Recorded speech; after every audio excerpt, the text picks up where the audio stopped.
De la guerre civile qui ensanglante le Soudan depuis un an, une seule chose est certaine. Dans ce pays, déjà l'un des plus pauvres de la planète, les civils vivent une des pires catastrophes humanitaires au monde dans une relative indifférence.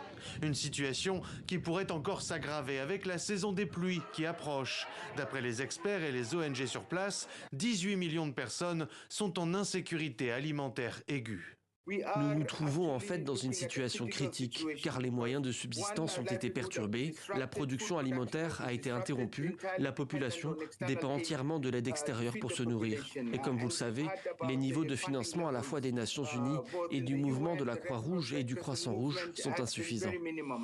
À titre d'exemple, l'appel du plan de réponse humanitaire de l'OMS n'est financé qu'à hauteur de 17% à ce jour. Un chiffre bien peu élevé au regard des atrocités commises sur les civils. 6,5 millions de déplacés, 2 millions d'exilés et des morts difficiles à dénombrer qui se comptent en milliers. Avec par exemple ces chiffres glaçants donnés par l'ONU en janvier dernier, 10 à 15 000 personnes tuées dans une seule et même ville au Darfour occidental, où les rescapés dénoncent un nettoyage ethnique. Il s'agit de la plus grande crise au monde, mais elle n'attire pas suffisamment l'attention des médias, étant donné qu'il pourrait y avoir d'autres crises internationales dans le monde qui pourraient être plus intéressantes pour des raisons politiques. Mais en effet, le Soudan est la plus grande crise humanitaire.